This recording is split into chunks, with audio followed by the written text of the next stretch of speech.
Misumi Makoto is transported to another world to become a hero by the god Tsukuyomi. The other world's goddess deems Makoto too ugly and banishes him to her world's wasteland, infested with non-humans and monsters, giving him only the ability to understand all languages. Tsukuyomi intervenes, explaining that in Japan, Makoto's abilities were restricted by modern life. In the new world, he is quite powerful and free to do whatever he pleases. After wandering the wasteland for 3 days, Makoto saves a young orc named Emma from a two-headed wolf monster which he kills. Discovering how strong he now is, Emma explains that she was supposed to be a sacrifice to the god Shen to dispel the fog around her village so crops can grow. She takes him to her village where Makoto begins to learn magic. Makoto decides to destroy Shen, a giant dragon who uses the fog to create illusions. Shen traps Makoto inside an illusion of a happy memory, but after examining his other memories becomes intrigued by his memories of Japan. Makoto breaks the illusion and is surprised when Shen offers a contract with him to become his familiar. Makoto agrees and they form a contract with Shen transforming into a busty samurai girl, looking forward to what Makoto will do in the future. Makoto discovers Shen is obsessed with his memories of historical dramas and samurai. She teleports Makoto to the alternate dimension where she normally lives, but finds it now resembles Japan's countryside. Makoto informs the orcs that he defeated Shen, who offers for the orcs to live in her dimension, which is now ideal for farming. Shen continues watching Makoto's memories but demands they figure out how to build a television she can store his memories on. He decides to discover more about his parents whom Tsukuyomi told him were born in this world before moving to Japan. Shen appears with an injured dwarf, explaining their dimension is being attacked by a spider called Black Disaster that is cursed with eternal hunger and consumes everything. Makoto manages to completely obliterate the spider but collapses as the spider regenerates. Shen tries to intervene, but the spider suddenly declares the extreme violence has satisfied its masochistic hunger and she is determined to stay with Makoto forever. Shen suggests the spider also form a contract with Makoto to gain a human form and she agrees with Shen, performing the ritual despite Makoto being unconscious. When he awakens, he finds he has a new, similarly busty female servant who makes him slightly nervous. The dwarf is revealed to be Baron, an elder dwarf capable of crafting artifacts. Baron also moves his village into Shen's dimension. Shen and the spider request personal names, so Makoto renames Shen Tomoe after Tomoe Gozen and names the spider Mio. Makoto discovers while he was unconscious, Tomoe and Mio went recruiting and his village is now populated by orcs, dwarves, mist lizards, and alk spiders. Makoto returns to the normal world and finds a human village, but they attack him. Tomoe explains Makoto's magical aura is so strong the humans probably mistook him for a demon lord. He spends months learning the human language and has the dwarves craft items to suppress his aura. Entering the human village posing as merchants, they register at an adventurers guild. Tomoe and Mio break records by being 4 times as powerful as the next strongest adventurer, while Makoto, due to his suppressed aura, ranks level 1, weaker than a child. Tomoe learns a dragon she knew, Lancer, has been killed by an adventurer named Sophia Bolga. Makoto notices that the price of commodities is unusually high and that people have begun following them.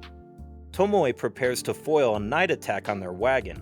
While buying food, Makoto and Mio are approached by a young girl. The girl, Rinin, reveals her sister Toa disappeared.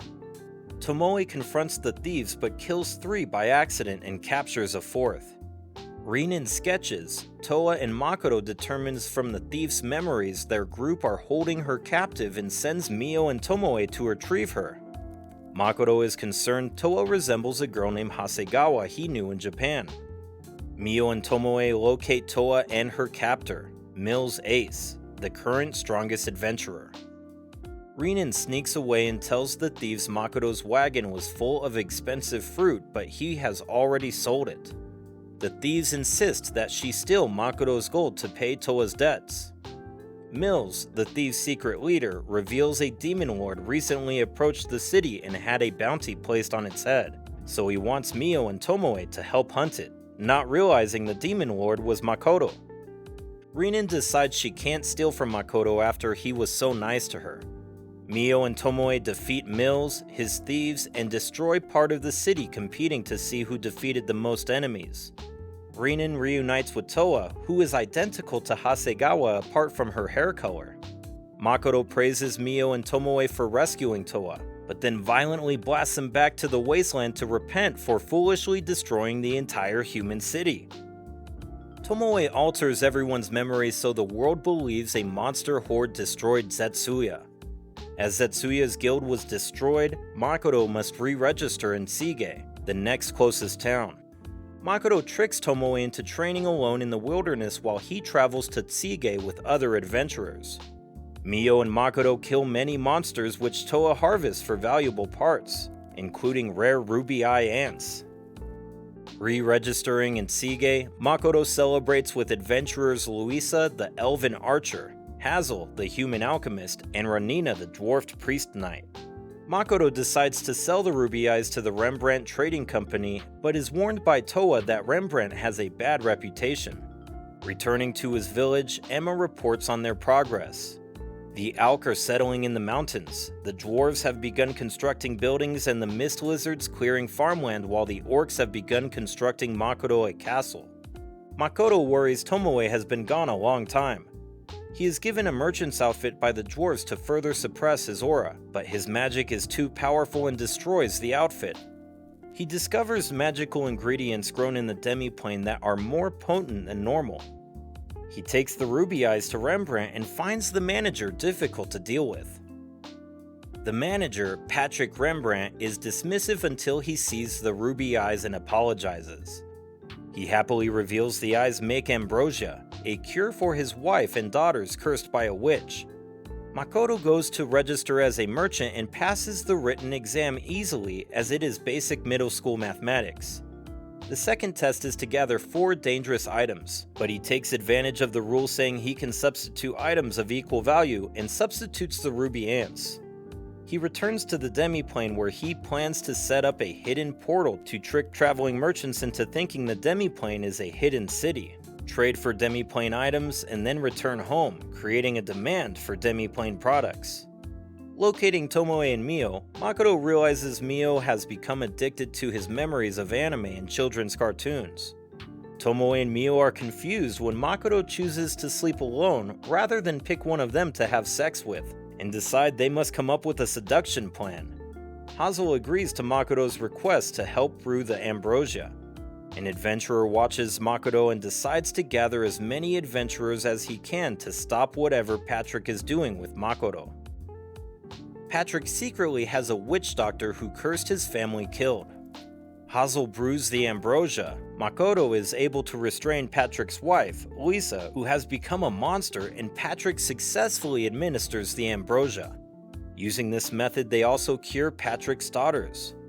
Makoto returns to Tomoe and Mio, but they are attacked by the adventurer, Lime Latte, and his numerous allies. After defeating all 200 enemies, Lime claims he only wanted a sleeping curse put on Lisa and her daughters as revenge for Patrick preventing adventurers who displeased him finding further work, many of whom later died on quests too dangerous for them to handle, and has no idea why the witch doctor actually cursed them into monsters. Lime apologizes to Patrick, who decides to let him live, and Lime retires from adventuring. Tomoe, who had seen in Lime's memories that he sends his wages to the orphanage where he grew up, gives him a katana forged by the dwarves and hires him to spy for her. Meanwhile, despite his gratitude to Makoto, Patrick considers what to do about him starting a competing trading company. Returning to the demiplane, Emma informs Makoto yet another problem has arisen. The warriors in Makoto's village are depressed after training, and he learns it is his fault as during training he overwhelms them so completely they lose their self-confidence. He also realizes that the various species don't train with each other, so he arranges weekly competitions, inspiring them to strengthen themselves and each other. Makoto, Mio, and Tomoe re-register as adventurers and are immediately asked to train an adventurer to replace Lime Latte. He chooses Toa and asks Tomoe to train her, though Tomoe is troubled as she knows Toa resembles the girl from Japan and worries Makoto misses his former life. Tomoe puts Toa and her team through a brutal training regime, then tests their new abilities by ordering them to defeat a nest of 100 ape monsters, proving them the strongest adventuring team. Makoto decides to collect ambrosia flowers, the flowers eaten by the ruby ants that make their eyes valuable. He also decides to rent shop space from Patrick, who realizes Makoto wants to rent as buying would bring him to the attention of the Tsuge Kingdom, who would ask him to spy on Patrick, which Makoto does not want to do. Patrick agrees to arrange a shop space for Makoto in a neutral city not allied to any kingdom. The village throws a party to celebrate Makoto opening his trading company. Akine reveals they have located ambrosia flowers in the outside world but decide not to harvest any as they are protected by elves. Mio and Tomoe sense Makoto dying repeatedly during archery training. Tomoe deduces when Makoto clears his mind to focus on the target, he unintentionally merges with the environment and dies for a split second, which feels to Tomoe and Mio like he has committed suicide. This has caused his mania to increase to god level. If it continues, the goddess who banished him to the wasteland will see him as a rival and try to kill him. Makoto returns to the human world and is approached by a prostitute, so he is dragged away by the furious Mio and Tomoe. They declare they are tired of waiting for him to grow up and will have sex with him immediately. Makoto panics and flees through a portal. The dwarves forge more powerful mana-suppressing equipment. Mio apologizes for her and Tomoe's behavior, so Makoto invites her to help negotiate with the elves. Other adventurers also appear to steal the flower, one of whom is the prostitute, and causes the elves to attack immediately.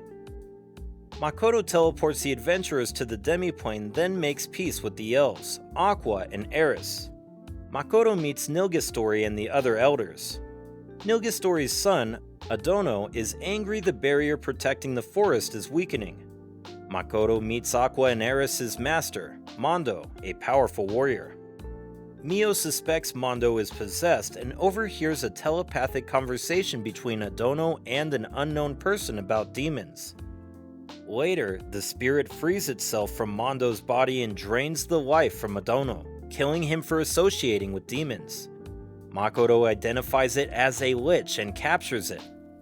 Tomoe reveals she was the dragon who created the barrier at the Nilgastori's request many years ago. The lich explains he accidentally became a lich while trying to become a Grant, a human that can freely travel between alternate worlds like a god. Tomoe reveals he has it the wrong way around. Grants aren't humans who could travel. They are normal humans who accidentally traveled and so earned the title of Grant. Realizing he has wasted his entire life on an impossible goal, the Lich happily accepts Tomoe's suggestion of forming a contract with Makoto and teaching him about magic. The adventurers decide to escape the demiplane. Forming a contract returns the Lich from a skeleton to a young and attractive man. A magical explosion occurs in the village, causing Tomoe to collapse. Makoto and Lich are able to heal the injured. Makoto realizes the explosion forced open the portal to the outside world. Examining the memory fragments of the prostitute, Makoto sees that she and her comrades attempted to steal magical items, and when guards intervened, one of the rings full of Makoto's magic exploded, killing Tomoe's child fragment and an orc. He follows and coldly kills the prostitute in revenge. After the funerals, he learns from Lich, now named Shiki, he was able to see the prostitute's memories because memory viewing is one of Tomoe's powers, a sign they trust each other implicitly, though this makes Mio jealous. Makoto orders walls constructed so that any adventurers who visit the demiplane to trade are kept separate from the village itself. Makoto visits Patrick, who has arranged him shop space in the neutral town of Rotsgard Academy. He hopes to visit the academy to learn more about the world, the goddess, and humans. As he may be gone a considerable time, he takes only Shiki with him and gives Mio and Tomoe some more memories as gifts. As they prepare to teleport, the goddess suddenly locates Makoto and tampers with his teleportation, sending him to a distant battlefield where two demon warriors attack him and sever two of his fingers. The two reveal they are Sophia Bolger and Mitsurugi, the strongest adventurer in the world and the superior dragon she became famous for supposedly killing. They explain they have joined the demon army to destroy humanity. Makoto removes all his mana-suppressing equipment, overwhelming Mitsurugi with his magic and shattering Sophia's legendary sword. Makoto manages to teleport away, leaving Mitsurugi and Sophia alive, who swears revenge. Patrick receives word of the army's destruction by a powerful mage, but doesn't realize it was Makoto. Shiki believes the goddess used Makoto to destroy the army and may be watching them. Tomoe reveals she created another fragment, named Komoe, using Makoto's mana from a discarded ring, and Mio is furious when Komoe calls Makoto Papa. Makoto finally opens a shop, which is an instant success, and learns after he teleported away from the demon and human armies did massive damage to each other, and that two other goddess-summoned heroes took part in the battle. The village throws a feast to celebrate Makoto's shop, and he decides his future looks bright. But the feast is interrupted by another fight between Mio and Tomoe, causing Makoto to change his mind that his immediate future is quite annoying. And that's the end of the video. Let me know what you think down in the comments section below. Don't forget to smash that like and subscribe button while you're at it. And as always, I'll see you in the next one. Ja ne!